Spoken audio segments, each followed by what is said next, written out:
que eu estou condenando, dizendo que a lei não serve, né? Como muitos também hoje, Certo. eles pegam, né? Eles pegam nisso e dizem que não precisa mais. Então a gente não pode chutar o balde e dizer que a lei não serve. A lei tem, no seu devido lugar, irmão Gildo, Sim. importantíssimo papel na vida do cristão. A lei colocada no seu devido lugar, não de forma distorcida, como os legalistas fizeram, os fariseus, né? Os fariseus, o legalismo deles distorcia a lei. E, pelo contrário, os libertinos lá que Tiago combate, né? Judas também combate na igreja, querendo viver da sua maneira, disseram assim, não, nós estamos no tempo da graça. Aí Tiago vai combater dizendo assim, eu estou transformando a graça em libertinagem. Estou transformando a graça em passaporte para pecar, irmão Gildo. Então, muitos fazem isso hoje também. Vão pelo extremo do legalismo, que é o quê? Uma salvação meritória, e outros vão para o extremo do liberalismo. Quer dizer, não, então a lei não serve mais, vamos aqui no tempo da graça, a gente faz o que a gente quer, e não é bem assim. Nós vamos ver que a lei tem os seus propósitos, e a gente vai, hoje é isso que nós vamos ver no programa, os propósitos da lei. Louvado seja Deus, um abraço para você que está chegando agora, nossa querida irmã Raquel Edvils, conectado com a gente lá da IAP de Jucimeire, lá no Mato Grosso. Que Deus abençoe a sua vida, minha irmã.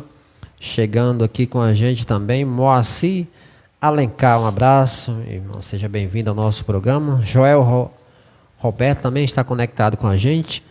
O que a Bíblia diz? Esse é o programa de todas as sextas-feiras, sempre a partir das 20h30, a gente está aqui falando do amor de Deus. Pastor E Jonas. o áudio, tá bom? O áudio tá muito bom, viu? Tá bom? Deus, Graças a Deus. Tá muito bom. Louvado seja Deus. Qualquer então, pastor, coisa, irmãos, os irmãos comentem aí. isso, se você achar algo estranho, manda pra gente que a gente... Esse feedback é importante, né, É Diácono? verdade, você que está do outro lado é o principal, né, pastor Jonas? Porque sem você do outro lado, não seria possível a gente fazer uma live falando só eu e o pastor Jonas, né, pastor? Com certeza. O programa seria sem propósito, né? Sem ouvinte para ouvir a palavra de Deus.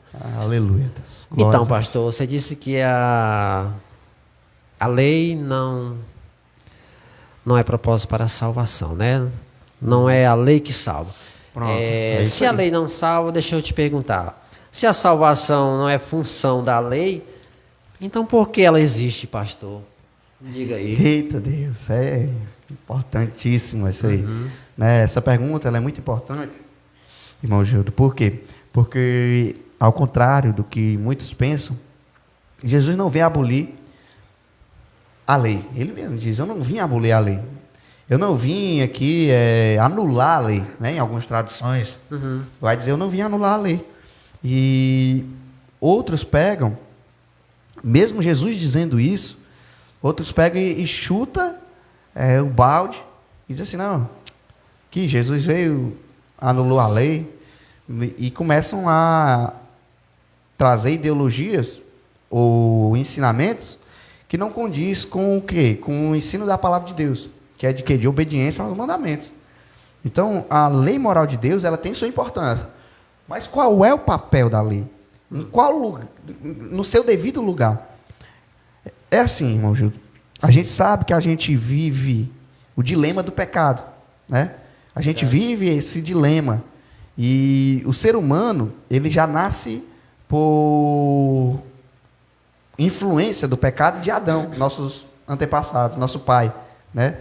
Adão, ele era o cabeça de raça, e então ele errou, ele pecou, desobedeceu a Deus, e isso condenou toda a produção em série a ter essa mazela.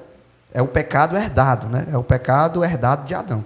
Então nós herdamos essa herança. Não herdamos ouro, riqueza, mas herdamos a herança do pecado, a morte, né? Esse foi o que o nosso pai deixou para nós, Adão. Deixou a herança do pecado.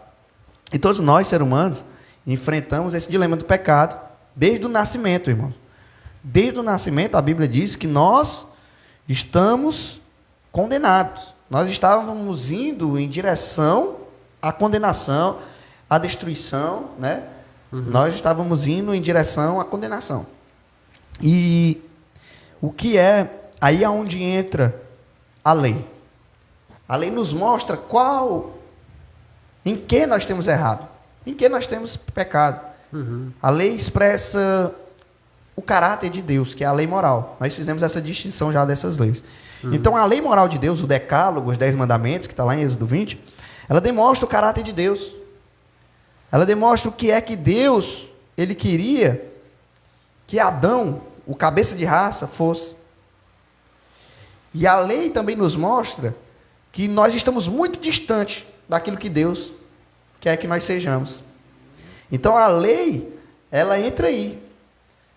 Ela entra nesse espaço de tempo em que o homem nasce, cresce, e ele, nesse anseio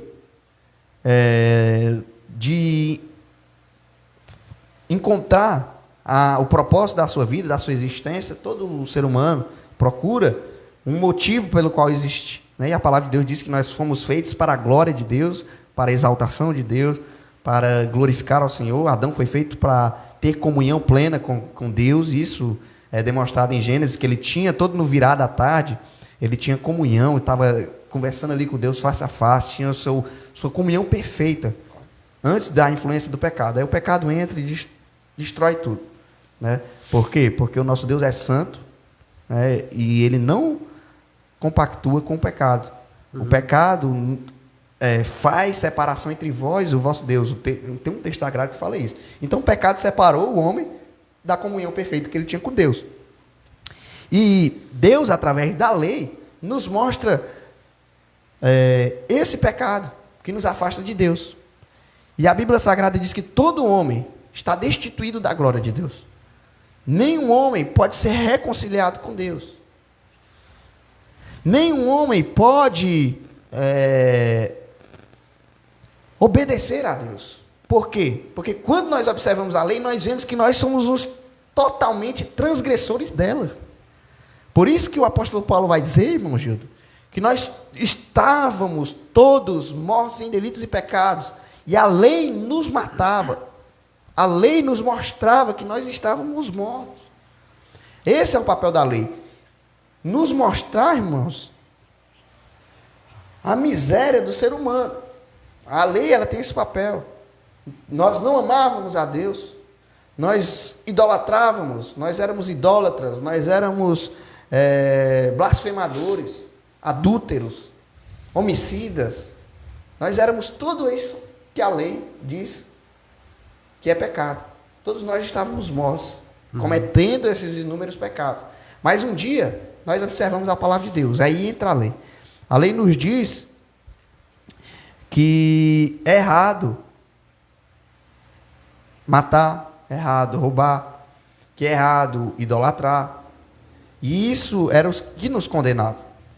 Então, quando eu aceito a Cristo, porque a lei me mostra que nós precisamos desesperadamente de um Salvador. Então ela me leva a Cristo. Em primeiro lugar é isso. Esse é o propósito. Ela desmascara o pecado, desmascara quem nós somos. Somos miseráveis, precisamos de um Salvador. Aí ela nos leva a Cristo. Aí é pela graça de Cristo que nós somos empoderados, revestidos do Espírito Santo, para o quê? Para obedecer à lei. Então, a lei nos mostra a nossa condição, desmascara o nosso pecado, nos leva a Cristo. Olha os propósitos da lei aqui. Então, as funções da lei, propósito, podemos falar de propósito e funções. É o mesmo sentido. Então, a função da lei é o quê? Desmascarar o nosso pecado. Nós estávamos com os olhos com escamas, não conseguíamos ver o nosso erro. Aí, quando nós reconhecemos Cristo, o Espírito Santo nos convence que tudo aquilo que nós fazemos na nossa vida desagrada a Deus. Que nós precisamos de um Salvador. Por quê? Porque o pecado está nos condenando, nos está nos escravizando, nos está levando à destruição eterna. Aí onde entra a salvação pela graça. Aí Jesus Cristo é quem nos dá o poder para obedecer à lei. Então essa é a função da lei, né? É isso aí. Paulo vai dizer assim, que ele até quer obedecer à lei, mas não consegue. E quando ele consegue é porque existe um espírito trabalhando nele. Uma natureza espiritual. O Espírito Santo é a natureza espiritual, é que dá a condição para o ser humano obedecer à lei. Por isso que o próprio Jesus disse para Nicodemos, necessário é nascer de novo. Aquele que é nascido da carne é carnal. Não consegue obedecer. Os fariseus até tentavam, sem experimentar o novo nascimento, mas da forma errada. Por quê? Porque não tinha a essência do mandamento. Qual é a essência do mandamento? O amor. Não tinha o amor. Eles eram secos de amor. Por isso que Jesus condenou a hipocrisia deles. E Jesus vai falar em Coríntios, 1 Coríntios, se eu não me engano, não sei se é o capítulo 12. Me esqueci aqui o capítulo, mas em Coríntios, a palavra de Deus vai falar que a lei e os profetas passarão e permanecerá o quê? O amor. Amor. O amor permanecerá. Então a essência do mandamento é o amor, e isso faltava nos fariseus. Por quê? Porque eles não tinham experimentado ainda o amor perfeito que era Jesus Cristo. A essência do mandamento é o amor. Então, quando a gente não entende isso, a gente ou é legalista ou a gente é o liberal. Sim. Mas quando a gente anda em equilíbrio e olhando para quem demonstrou a perfeição, a plenitude do amor que é Jesus Cristo, os seus ensinamentos, a sua palavra, e quando nós procuramos imitá-lo, ele é o nosso guia, ele é quem deve ser o nosso maior exemplo de vida. Quando nós procuramos imitar Jesus, ser como Jesus, ser cristãos de fato, o mandamento não é penoso, se torna prazeroso, nós conseguimos obedecer. Por quê? Porque nós estamos capacitados pelo Espírito Santo para viver uma vida de obediência. Ser servos de Cristo. Porque nem todo mundo que é crente, irmão Gildo, é servo. Né, pastor? Nem todo mundo que é crente é servo. É isso aí. E a gente tem que obedecer os mandamentos. Ser servo de Cristo nos leva a uma vida de obediência. Não para ser salvo, mas porque estamos sendo salvos, porque já fomos salvos. Os salvos são evidenciados pela essa obediência. Louvado seja Deus. O assunto hoje está bom, né? Hoje estamos falando sobre os propósitos da lei, né? Terceiro programa falando sobre a lei, né, pastor Jonas? Fizemos 4 falando sobre a graça e agora já estamos no terceiro falando sobre a lei. Os outros foram? Sim. Deixa eu ver aqui. Primeiro eu acho que foi a natureza da graça. A natureza da natureza. Esse aí foi da graça, né? Da graça. A lei agora, a natureza da lei, né? Natureza da lei. Aí depois foi a vigência da lei e hoje é o terceiro, os propósitos da lei. Os propósitos da lei. Estamos sabendo hoje para quê, qual os propósitos, por que a lei, né? As suas funções, né? Qual a função da lei, então, né? Já que somos salvos pela graça, para que serve a lei? Hoje nós estamos vendo isso. Pois é. A nossa querida irmã Isaura, ela fala que a lei serve para nos conduzir a Cristo. É isso aí, minha irmã. É uma das funções da lei. É uma das funções, né, pastor? É isso aí. Que nos conserta, né?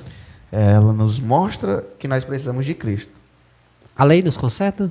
A lei nos conserta. Cristo primeiro nos salva para que nós possamos ser, então, viver uma vida de santidade. Então, de fato, de certa forma, a lei conserta o homem, né? Porque o homem passa a obedecer os mandamentos, mas não é que a lei tem esse poder se nós não nascemos de novo. Nicodemos, ele precisou experimentar isso. Jesus disse: olha, você é um doutor da lei, e eu te falo das coisas espirituais, tu não entende. Jesus disse para Nicodemos: tu é um doutor da lei, mas não entende as coisas espirituais. Aí ele diz assim: ó, necessário é que você nasça de novo. Aí ele diz assim: ainda não entende, ó. Ele diz assim: como eu posso nascer de novo, sendo velho, vou voltar para o ventre da minha mãe? Aí ele diz: aquele que é nascido da carne, fala do primeiro nascimento, que é o nascimento adâmico, que é o nosso nascimento natural. Nós nascemos já naturalmente. Agora falta o que para o homem? Nascer para as coisas espirituais. Faltava Nicodemos experimentar o nascimento, que é o quê? Da água e do Espírito. Jesus vai dizer: aquele que não nascer da água e do Espírito não verá Deus? Não entrará no reino de Deus. Então nós temos que nascer para a natureza espiritual. Quando nascemos para a natureza espiritual, quando reconhecemos o sacrifício de Cristo, que Ele nos salva, Ele nos justifica, então aí sim é-nos possibilitado a obediência à lei. Por quê? Porque a lei é espiritual. O apóstolo Paulo vai dizer isso. A lei é espiritual, o mandamento é justo, é santo, é bom. Nós só podemos, de fato, obedecer com a essência do mandamento, com amor, para não sermos legalistas, como os fariseus, se nós nascermos espiritualmente. Se nós experimentarmos esse novo nascimento que Jesus relata para Nicodemos. Se não, irmãos, se não fizermos isso, se não nascermos de novo, se não experimentarmos a regeneração, que é o novo nascimento em Cristo, nós guardamos a letra. Guardamos só a letra. Somos apenas mero religiosos, mas não guardamos em essência. Glória a Deus. A nossa querida irmã Isaura, ela fala que a lei mostra o pecado, né? É isso aí. Diz como um espelho, verdade, né? Ela nos mostra que estamos indo à destruição. É verdade. Isaías Rodrigues está conectado com a gente, nosso querido irmão Isaías, lá da IAP Buriti. Um abraço, meu irmão, seja bem-vindo ao nosso programa. Vamos lá, pastor. Pegando o gancho aqui da ideia da irmã da Isaura Rigonato, né? Que ela diz que a lei mostra o pecado e diz que é como um espelho. Muito bom isso aí, minha irmã. A palavra de Deus vai dizer que o salário do pecado é a morte. E o dom gratuito de Deus é a vida eterna. Né? Então, se o salário do pecado é a morte, e a transgressão é o que? A quebra dos mandamentos, né? Sim. O pecado é a transgressão da lei. Então, a lei nos mostra que nós somos transgressores. Sim. E que nós estamos, o quê? Condenados à morte. Porque o salário do pecado é a morte.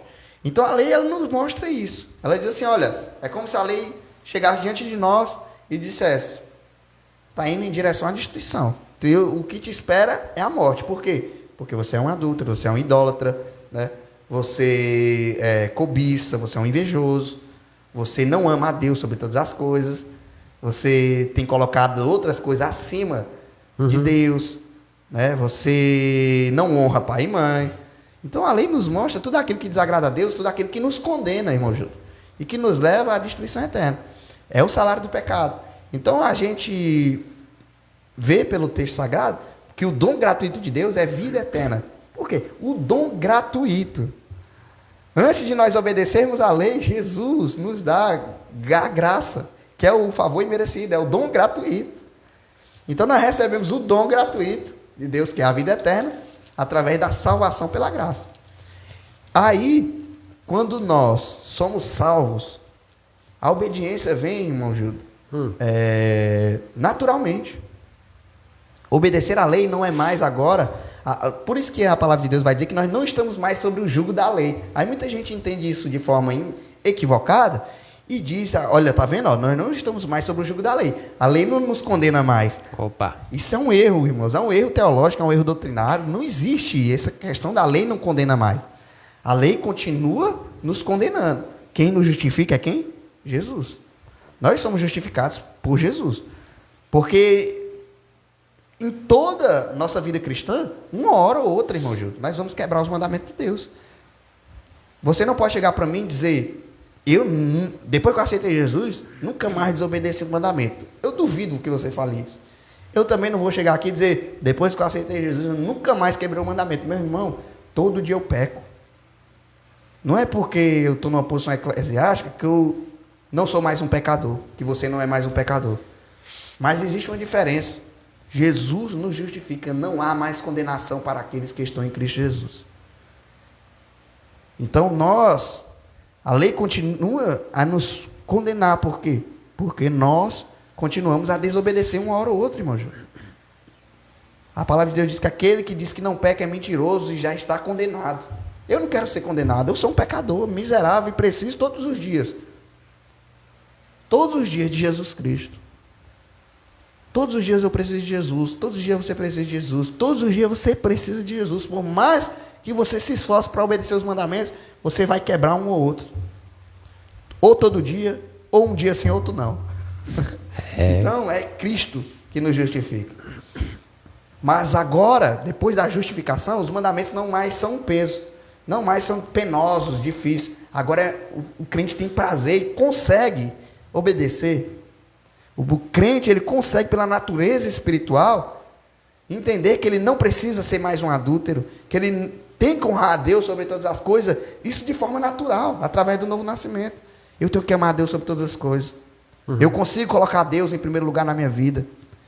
Eu consigo amar o próximo como a mim mesmo, que é a obediência dos outros 6 mandamentos. E amar a Deus sobre todas as coisas é a obediência dos 4 primeiros mandamentos. Isso não é mais um peso para mim, porque eu já tenho uma natureza espiritual.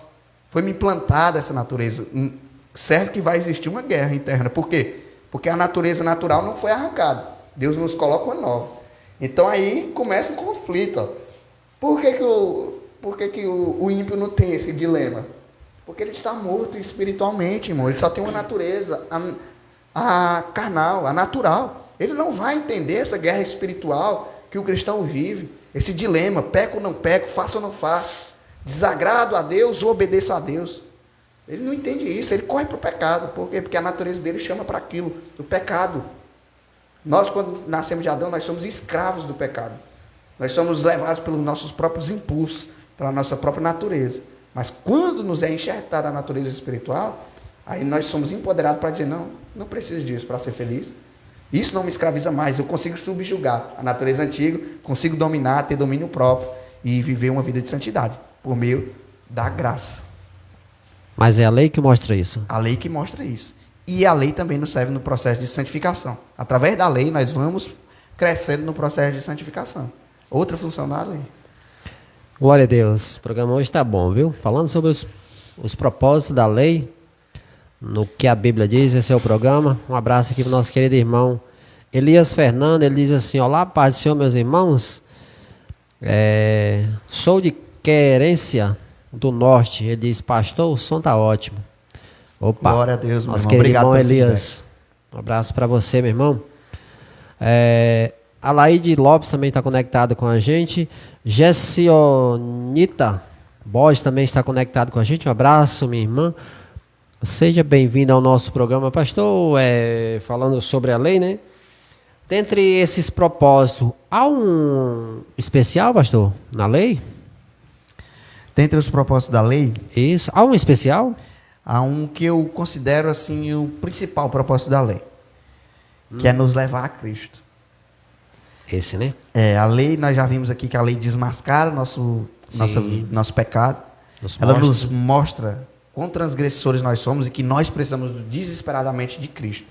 Então, para mim, essa é uma função principal da lei. Mostra que nós estamos perdidos e que precisamos de Cristo. Mas a lei também, ela tem mais funções, irmão Júlio. Sim. Ela inibe a transgressão. Por quê? Porque se a lei não me dissesse não mate, eu não saberia o que é matar. Se a lei não me dissesse não roube, não adulterarás, honra teu pai e tua mãe, eu não saberia qual a vontade de Deus. Então, uma das funções da lei também é fazer com que o homem entenda e possa andar segundo a vontade de Deus. Uhum. Se nós guardarmos os mandamentos, o que é que o jovem rico diz para Jesus? O que é que eu preciso fazer para entrar no reino de Deus? Aí ele diz assim, guarda os mandamentos, né? Interessante, né? Sim. Só que ele estava fazendo correto, mas não estava guardando em essência. Era como se fossem os fariseus. Por quê? Porque a essência é o amor. Aí Jesus vai dizer, pois então, pega tudo que tu tens e dá aos pobres. Aí ele vendo que tinha muitas riquezas, ele voltou para trás, né? Então é interessante que faltava a essência do mandamento, que é o amor. E o mandamento, irmãos, a lei de Deus, ela além dessas funções que eu julgo como as principais, né, de mostrar que nós somos transgressores e que nós estamos condenados, que automaticamente nos leva à procura e à necessidade, palavra melhor, necessidade de um Salvador. Procura não, porque só existe um. Vamos para uma palavra mais adequada, a necessidade de um Salvador. Todo ser humano precisa de um Salvador. Por quê? Porque todos nós, do maior ao menor, do primeiro ao último homem, estamos indo rumo à condenação por causa do pecado herdado de Adão. Por causa da transgressão lá no Éden. Nós estamos caminhando à destruição e precisamos de um Salvador. Então, esse propósito da lei, para mim, é o principal. Mostrar que nós precisamos de um Salvador. E esse Salvador é Cristo. Então, a lei é essa. Mas ela também, irmão Gildo, ela inibe a transgressão. Por quê? Porque ela está lá, como um alerta para nós. Não faça isso, não faça aquilo. Não faça isso, não faça aquilo. Então, ela inibe que a gente continue vivendo uma vida de pecado. Como o apóstolo Paulo disse, onde abundou o pecado, superabundou a graça. Por quê? Aí ele vai dizer, depois, porque o pecado porque a graça superabundou, nós continuaremos ainda em pecado? Aí ele diz, não, de maneira nenhuma, porque se um dia não morremos para aquilo, como andaremos ainda em pecado? Então, a lei de Deus, os mandamentos, ela tem também essa função de quê? De inibir a transgressão. A lei vai estar lá, dizendo para mim não matar, não roubar, não fazer nada que desagrade a Deus. Aí como é que eu posso cair no erro de dizer que a lei foi anulada? Como é que eu posso, pelo menos, cogitar em dizer que não precisa mais obedecer os mandamentos por causa da graça? Não dá para cogitar isso, irmão Gildo. Por quê? Porque não dá. Aonde é que eu veria que não posso idolatrar se a lei não me dissesse? Se a lei não me dissesse que eu não posso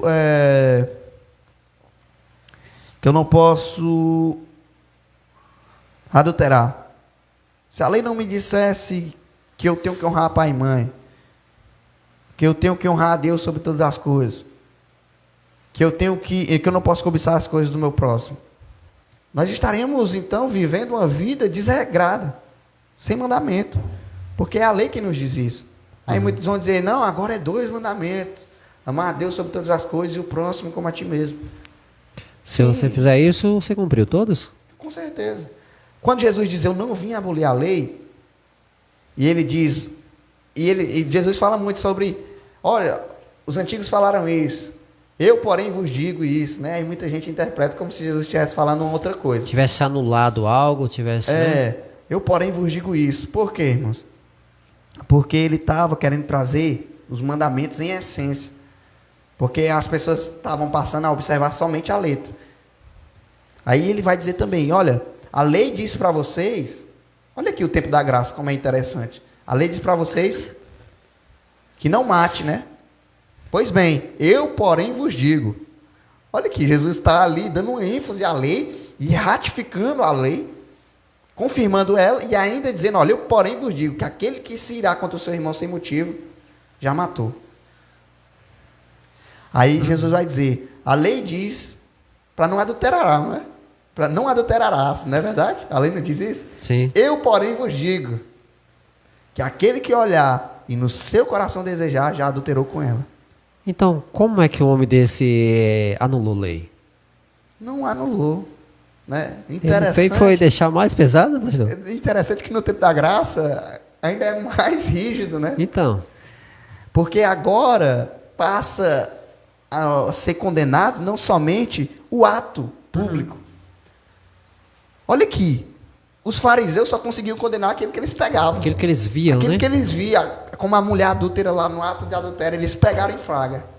Eles conseguiam condenar. Agora, no tempo da graça, irmãos, o Deus que sonda os pensamentos, sonda os corações, onisciente,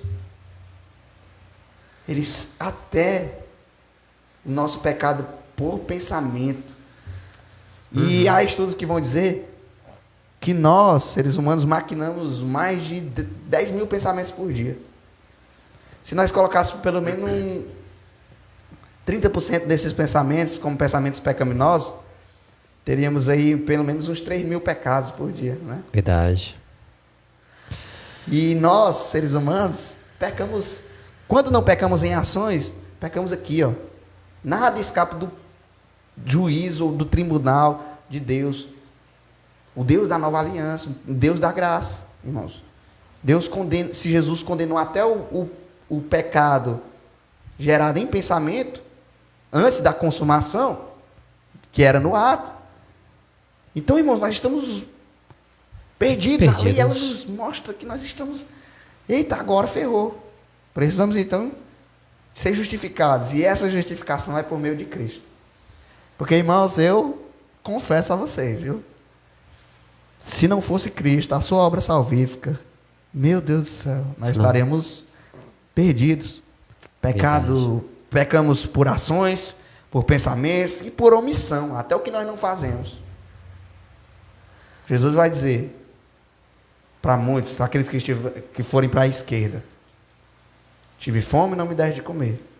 Tive sede, não me deste de beber. Estive nu, não me cobriste. Estive preso, não foste me visitar. Aleluia. Estive enfermo e não foste me visitar. E quando que nós tivemos assim? Quando deixou de fazer para algum dos meus pequeninos. As palavras de Jesus são duras. Verdade. E eu direi, apartai-vos de mim, porque eu não vos conheço.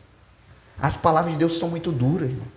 Então nós pecamos por orações, por pensamentos, por omissões. Se não fosse a graça, irmãos, não tinha salvação para mim, para você ou para você. Por quê? Porque todas as nossas obras são para Deus como trapo de imundícia. Porque nós estamos mortos em delitos e pecados. Mas a notícia boa é que Jesus morreu por nós. E nós temos o direito à vida eterna. Por quê? Porque somos bons? Não. Somos maus. Maus em natureza, por natureza. Mas porque Cristo é bom. Ele nos dá direito à vida. E porque Ele nos deu direito à vida, Ele nos amou primeiro, nós o amamos. É porque Ele nos amou primeiro. Não é porque nós quisemos amar a Deus. O Espírito Santo foi um trabalho medonho para Ele me convencer, para Ele te convencer, para Ele te convencer, irmão. É verdade. Não pense que foi fácil, não. Você relutou. Você quase não ia. Você quase não entrega a vida para Jesus. Então Ele nos amou primeiro. Ele nos chamou, e nos amou de tal maneira que entregou a sua vida por nós, quando nós ainda nem éramos conhecidos, nem conhecíamos a Ele. Nós estávamos mortos em delitos e pecados. Olha aqui, quem tem amor como este, né, de dar a sua vida pelos seus amigos? Né? Quem tem amor como este, de dar a vida por alguém que ainda nem o conhecia? Ele nos amou primeiro, nos conheceu primeiro e nos chamou. E nós relutamos, viu? Nós não fomos de primeiro. Relutamos até que um dia se rendemos à vontade dele. Como não amar esse Deus? Como não obedecer a Ele? A partir do momento que nós nascemos de novo, irmão Gilda, é inevitável a vida de obediência e de santidade. Glória a Deus. Louvado seja Deus. Um abraço aqui ao nosso querido irmão Diácono Stanislau. Um abraço, meu irmão. Lá de Ji, Paraná. Deus abençoe a sua vida, meu irmão. Nossa querida irmã Kátia Lima. Kátia Lima também está conectada com a gente. Luciano Andrade, um abraço. Seja bem-vindo, meu irmão. Evésio Siriaco também está conectado com a gente aqui no Que a Bíblia Diz, seu programa de todas as sextas, sempre a partir das 20h30.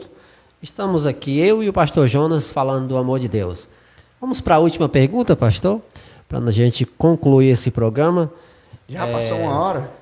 Quase, viu? Eita, estamos Deus. chegando, subindo para os minutos finais desse programa, mas nós ainda temos um tempinho bom. Só que essa pergunta, ela requer mais tempo para você explicar, né?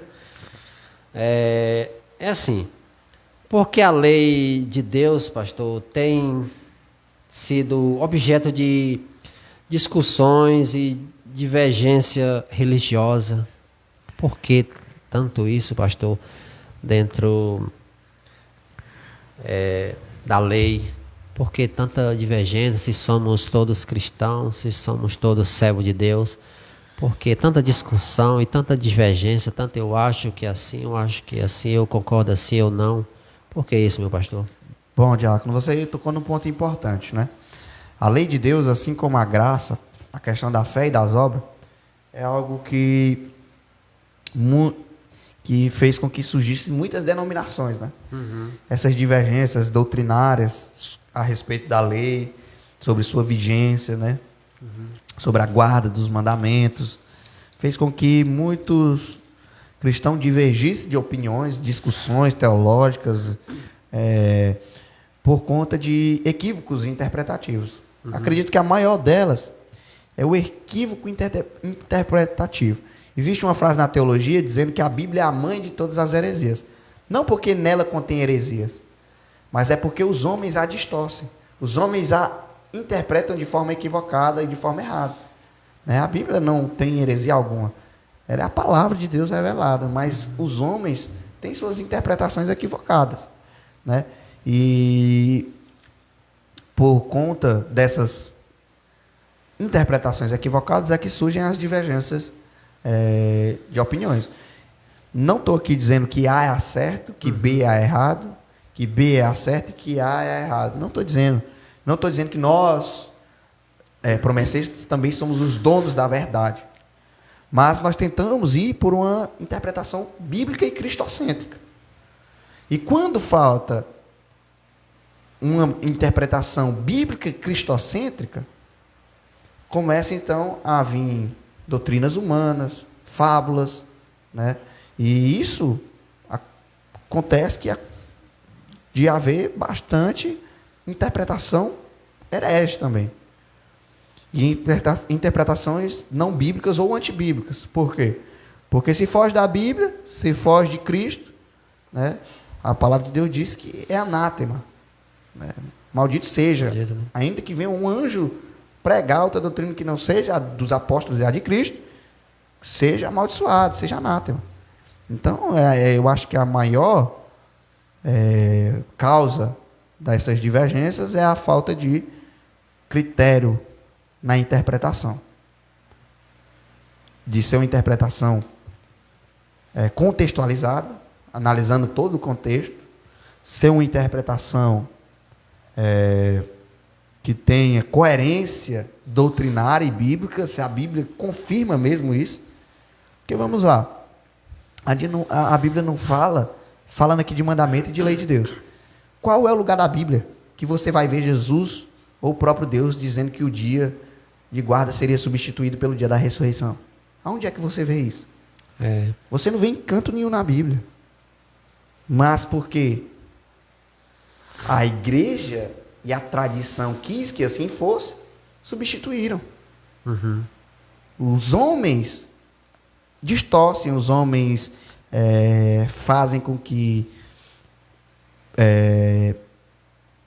sua interpretação não seja também uma interpretação iluminada pelos Espíritos, porque precisa, irmãos. Para ler a Bíblia Sagrada, que é um livro espiritual, precisa da iluminação do Espírito Santo. Se não tivesse iluminação, nós vamos colocar no texto as nossas ideias. A gente tem que deixar a Bíblia falar o que é que ela quer falar. Não é a gente acrescentar nada, nenhuma ideia estranha ao texto ou ao contexto bíblico. Então, a maior parte, resumindo aqui a pergunta, a maior parte das discussões sobre esse assunto, né, da falta de concordância entre as denominações sobre esse assunto, foram interpretações equivocadas e tradição. Tem que levar em conta também a tradição. Porque muitos não querem abrir mão da tradição. Por quê? Porque é mais fácil. Mesmo sabendo que estão errados? Muitos sabem que está errado. Muitos sabem que é antibíblico. Mas não abrem mão da tradição. Não abrem mão. Porque é um legado. Para eles é um legado. Então muitos carregam aí, trazendo para um dos mandamentos, o legado do domingo, que está lá de Constantino, em 320, quando coloca o cristianismo como a religião oficial do império. Depois muda o dia de guarda. Todo mundo conhece a história. Quem estuda a história da igreja conhece a história. Mas ninguém quer abrir mão da tradição. Mas conhecer a história, muitos conhecem. E João vai dizer o quê? Que aquele que conhece o que é para ser feito e não faz, está mentindo, é mentiroso. Aquele que sabe o que é para observar e guardar, que é para obedecer os mandamentos e não obedece, está mentindo. Então há muitos que não querem abrir mão da tradição e preferem viver na mentira. Indo contra a lei. É isso aí. Aí a lei nos mostra que eles estão errados. A lei nos mostra o nosso erro. Porque se a lei diz que é para mim não matar, se a lei diz que é para mim honrar a Deus sobre todas as coisas, que não é para mim adulterar, que não é para mim idolatrar, que é para mim descansar no dia do Senhor, e eu não descanso, a lei está nos mostrando que nós estamos pecando, né? E nós estamos pecando, estamos desagradando a Deus, transgredindo a lei de Deus, estamos em pecado, estamos em condenação. Glória a Deus, o tempo passou, né? Estamos chegando no finalzinho do nosso programa. Um abraço aqui para nossa querida irmã Josilene Vieira, um abraço, minha irmã, seja bem-vinda ao nosso programa. O assunto hoje foi sobre os propósitos da lei. Deixa eu só... Fique à vontade, meu pastor. Terminar aqui, para concluir. Tempo. Agora eu vou concluir, viu? Graças a Deus que nós somos salvos pela graça, viu, irmão Júlio? E que existe uma multiforme graça de Deus. Eu creio, irmão Júlio, que existe uma multiforme graça de Deus. Deus não só salva dessa maneira, ou não só salva assim, eu não sou salvo assim, como nós imaginamos e como nós, seres humanos, queremos colocar Deus dentro de um quadradinho desse tamanho e dizer é assim que Deus age, é assim que Deus faz. Deus não é assim. Deus é grande. Deus é grande demais. E graças a Deus, pela sua infinita misericórdia, que nós, seres humanos, somos salvos pela graça. Porque eu creio na salvação de outras denominações. Eu creio também. Por quê? Porque é a multiforme graça de Deus. Né? Nós não podemos pegar e anular a salvação, dizer que a salvação está restrita, por exemplo, defender e abraçar a placa do nosso ministério e dizer assim, está aqui, ó, a salvação só está dentro desses 90 anos aqui, de promessa. Não. Eu não seria leigo a dizer que a salvação se restringe a nós. Né? E nós vamos anular uma infinidade de anos, né? Por exemplo, 2000 anos após Jesus Cristo. E a salvação lá no tempo que depois de que os crentes continuaram sendo perseguidos, os mártires. Existe, irmãos, a multiforme graça de Deus, graças a Cristo, graças a Deus, que não é as obras, como diz lá em Romanos, como diz lá em, Efésios 2:8.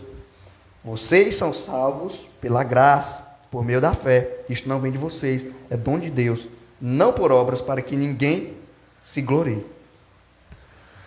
Então nós não podemos se gloriar também, irmão Júlio, em dizer, olha, nós somos salvos, que nem os fariseus, né? Bater no peito e dizer assim, olha, nós estamos no céu, ó, nós somos bíblicos, nós somos cristocêntricos, nós temos os mandamentos, mas isso só vai surtir efeito na minha e na tua vida se nós vivemos uma vida sincera, se nós vivemos uma vida em amor, se nós tivermos a essência. Porque não adianta eu crescer, nascer e morrer numa igreja bíblica, cristocêntrica, e não viver o evangelho de Cristo. É aí onde muitos se enganam, né? Muitos se enganam. Aí tem um irmãozinho lá, que leigo, com toda a sua sinceridade, está lá numa igreja, que às vezes nem é essas coisas tanto de bíblica, e também, mas tem Cristo, né? Porque fora de Cristo não tem salvação. Se não tiver Cristo, meu irmão, na sua igreja, independente de que denominação seja, se disser assim, não, nós não cremos em Cristo, cuidado. Fuja, corra dela, meu irmão, não tem salvação nela. Mas se tiver Cristo, às vezes pode não ser a mais correta biblicamente, mas tem Cristo. E às vezes, muita gente achando que é o certo, que está tudo certinho, se perde. Os fariseus foram assim, se perderam achando, olha, nós temos os mandamentos, nós guardamos a lei, nós somos... Aí tinha um pecadorzinho lá, fora do templo, e o fariseu, Senhor, muito obrigado por não ser como aquele gentio. Muito obrigado por não ser como ele, por não ser um pecador. Muito obrigado, Senhor, porque eu sou um dizimista da tua casa. Muito obrigado, Senhor, porque eu guardo os mandamentos, sou abstinente. Não podemos ser arrogantes ao ponto de dizer que a salvação está restrita a nós. Não. Tem muitos crentes sinceros em denominações de vários tipos. Tem Jesus, irmãos. Se crê em Jesus, é onde se manifesta a multiforme graça. O ladrão da cruz é exemplo disso. E hoje Jesus continua a salvar. E ele não salva só na promessa, ele não salva só na Assembleia, só na Presbiteriana, só na Batista.